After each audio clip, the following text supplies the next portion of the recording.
ages and all degrees of mental acuity. It's Uncle Dan, the Vinyl Man, back with another episode of Uncle Dan's Vintage Vinyl, the YouTube channel that does its best to avoid teaching you anything. But tonight you might actually learn something. It's doubtful.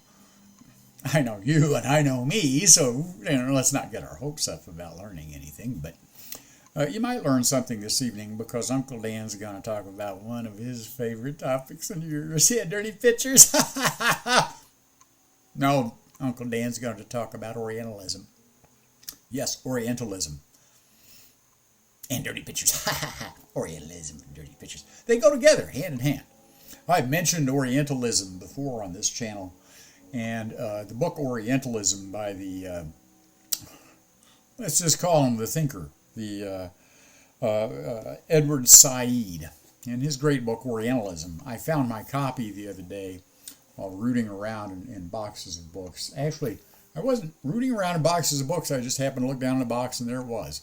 Orientalism, a very famous book with the cover chosen by Edward Said, the great critic, literary critic, thinker. I'm not sure exactly what his job was. I used to know, but I've forgotten. I read this book many years ago, read it a couple of times, and even wrote a paper using this, kind of stealing from it, except I cited it. The technology of tribalism, which is about it's a legal paper. It's an analysis of the regulations used by the Bureau of Indian Affairs in determining whether or not to recognize an Indian. Let's say some unit of Indians living together or identifying together as a tribe or nation, Indian tribe or nation.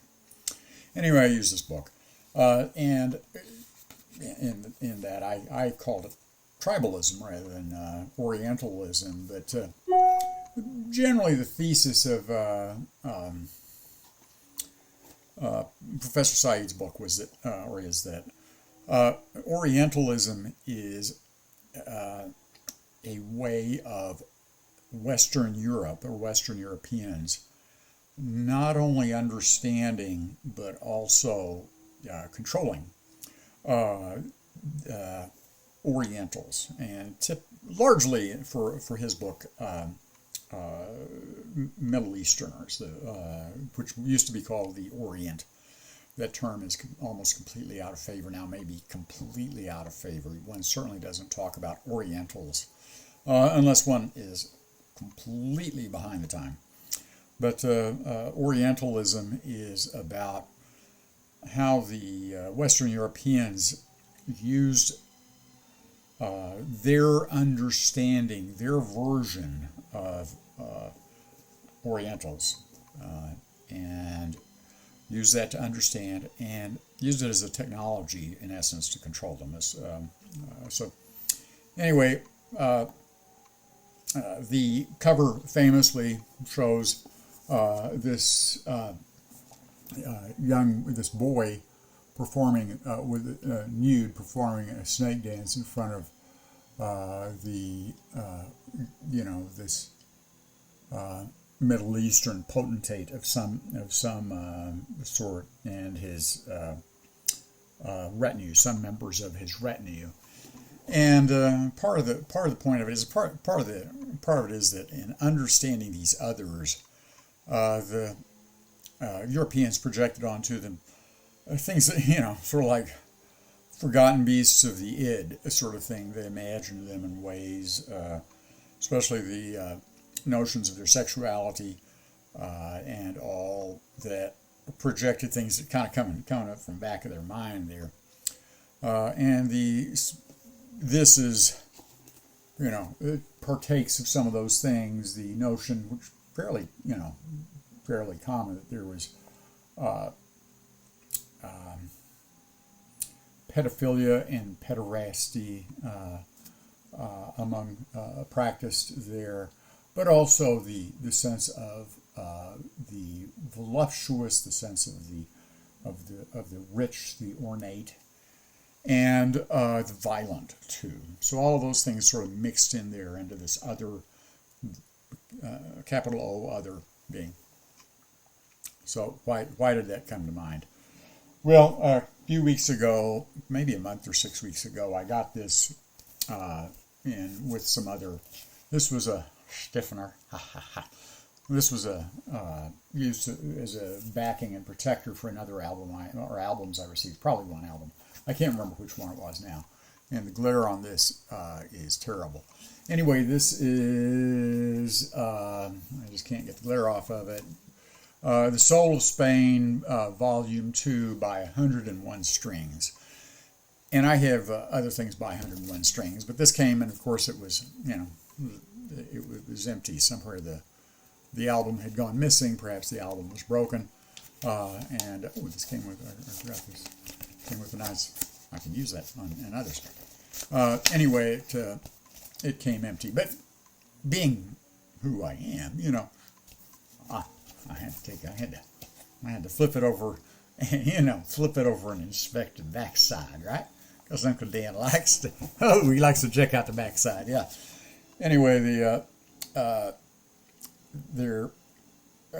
started reading this and it was like, oh, yeah. Writers, poets, and painters have been trying for centuries to depict the soul of Spain with pen and canvas. There can be no doubt that music composers have fared better than all other artists in their descriptive endeavor. And here's where it really gets good. The emotion of the unpredictable Spaniard and his land is best presented in all its languor and fire by such musical writing as Ernesto Lecuana's The Breeze and I, a work of sensuous beauty. The drama of the Plaza de Toros is portrayed in the striking matador and the pageantry of history by Le Cid. Anyway, this was just, I was like, oh, wow. I loved it because the emotion of the unpredictable Spaniard. I mean, this is, this is a form of bigotry. In Spain, of course, although a Western European country, can fall under the terminology of Orientalism because of Spain's fairly long history under Arab rule leading up to the Cid, El Cid, and others driving the Arabs from Spain. But Spain continues to be continues to reveal that evidence of its past. And place names and all are often of Arabic origin, and that sense of the of otherness is connected, I think, to Orientalism. So anyway, I got this, and it reminded me a little bit of the great Miles Davis LP, Sketches of Spain, and maybe I should have commented on that too, but let's keep it to this one. So then I got the Volume 1, The Soul of Spain, Volume 1, a similar cover, and I read on that much the same, here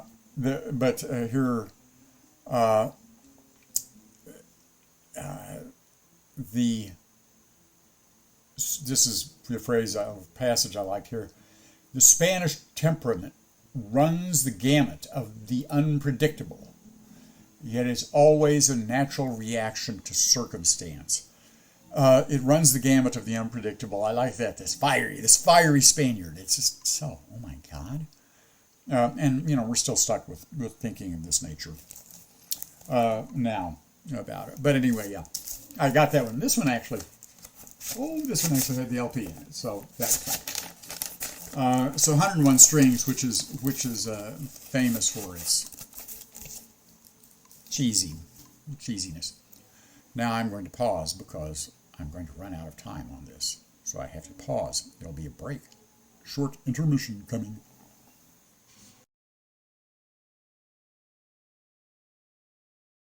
So I'm back, and I can have a few more minutes here with you because I know you like it when it's a little longer, right? Did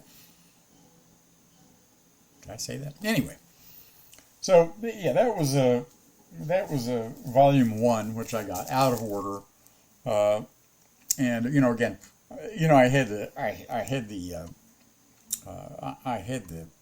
the jacket for volume two. Why did I need to get the record for volume two? Uh, if I could get that without having to buy the jacket again, I would. But otherwise, I'd just end up with another jacket. And my guess was, and I'm pretty much right, uh, that it all sounds a lot the same anyway. You can throw on almost any of these, and it sounds about the same. The 101 string stuff, by the way, is perfectly competent stuff. I mean, these were studio musicians who were very fine studio musicians. The arrangements are solid, if unexciting, and the performances are these are good, right? I mean, the music is fine. It's not great music, but it's perfectly fine background music. Well, anyway, let me continue. And you're not going to stop me because what are you going to do? You'd have to come through the computer and come through my camera and go back in time. So I'm going to continue. You can stop watching if you haven't already. Anyway, as I was researching, I knew that there was a volume two, so I figured there had to be a volume one. But I also found that there was a volume three, and oh boy, did I have to get volume three because it combines Orientalism and you know it, baby, you know it. Yeah, Dirty Pictures, yeah, Soul of Spain, Volume 3. This answers a question for me, whether back when these came out in the 60s, who was buying most of the albums, and the answer is men. Because, this was a man who, they were like, I don't know what we're doing. Like, this cover, man, that ain't working so hot. We may be ripping off Sketches of Spain, which preceded this. But, it's not, it ain't killing it at all. Just ain't jumping off the shelf. So I know what we'll do. We'll get this gal who looks exactly like an authentic Spanish woman. You bet. Hey, senorita. Right? Oh, yes. And I meant that to sound exactly as bad as it should sound. Yes, you're a beautiful blonde Spanish woman, and of course there are blonde Spanish women. I'm not saying that, but they didn't make a lot of effort to find a model who might look more stereotypically Spanish. But yeah, and wearing clothing that I am sure this is the way the Spanish women dressed routinely or did back in the 60s. I mean that is just such, that makes so much sense. I love the chain hanging down there. I mean, these people, the subtlety just ain't there. And yeah, the little Matador jacket there, yeah, reminds me of the Brother Dave Garner thing. Toreador, who that was with you on the floor. Yeah, so that's it. So that was the cover. I hadn't seen the backside.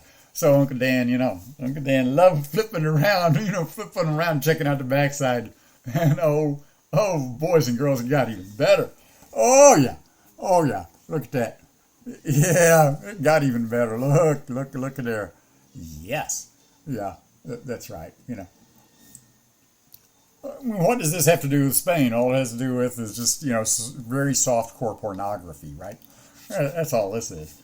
And then we flip to the inside, and we get an actual. I mean, this is like this. Look, it's like this is a cheap version of Playboy, right? Yeah, cheap dumb version of Playboy. It's like you can't quite see anything. I don't think. Let's see. No, you can't quite see anything. Look some more. Yeah, try as I might, I can't see anything in there. Uh, it's it's two-dimensional stuff is no fun. If it was three-dimensional, it'd be different, right? But yeah, this is just hilarious. The cigarillo, the pose, the whole smoking thing. Man, this is 60s stuff. Yeah, but yeah, there we go. So again, the music is. Oh, we don't have the great. They just eschewed the any talking about the unpredictability of the Spanish nature. I think it's just like, come on, boys, buy this and you can ogle this fine-looking woman here. And that's all we get. So it's great. Actually, of the two albums that I've heard, this one is better. It's a little more exciting to listen to. It's a little more interesting than Volume 1. So, if you want to go out and buy one, I'd say get this one. It doesn't have the offensive text, and the music is a little better. And it's got it's got a good looking babe on it, right? Also, as I looked at this and saw her there with this, I was like, yes, we finally know what Charles Foster Kane was talking about at the end of Citizen Kane when he said, Rosebud. So now you done learned something. You've seen some dirty pictures. I know you like them dirty pictures. I know you do. And touch a little bit about Orientalism, and there's a really very troubling dirty picture there. I mean, when you think of that that's a and I think was that Water. I can't remember who did the painting. No, Jean-Léon Gérôme, the Snake Charmer, a detail from that. So not an Englishman, but a French artist did that.